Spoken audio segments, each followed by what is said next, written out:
కొన్ని వస్తువుల పేర్లు చెప్పి వీటిని భూమి మీద ఎవడు పెడతాడో ఆచ్ఛాదన లేకుండా, అంటే కింద ఏదైనా వెయ్యకుండా పెడితే వాడికి ఆ వస్తువు యొక్క అనుగ్రహము లభించకుండుగాక, వాడి ఐశ్వర్యము తొలగిపోవుగాక అని వరం అడిగింది. ఆ వస్తువుల పేర్లు అంటే నేను ఇప్పుడు ఈ విషయాలు ఎక్కడి నుంచి అనుసంధానం చేస్తున్నానంటే భాగవతాంతర్గతం కాదు, దేవీ భాగవతం నుంచి అనుసంధానం చేస్తున్నాను. అందులో మీరు బాగా జ్ఞాపకం పెట్టుకోవలసిన వస్తువు ఒకటి ఉంది. చాలా మంది పిల్లలకి చదువు రావట్లేదు అంటుంటారు. భూదేవి వరం ఏమిటో తెలుసా అండి? కూర్చుని చదివేటప్పుడు పుస్తకాన్ని నేల మీద పెట్టకూడదు. పుస్తకాన్ని నేల మీద పెట్టి వెళ్ళిపోతే, అందుకే ఒక అలవాటు చేసుకోవాలి.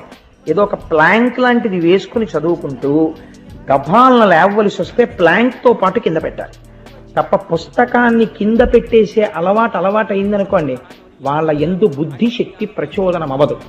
ఒకవేళ వాడు ఎంత తెలివైన వాడైనా కీలకమైన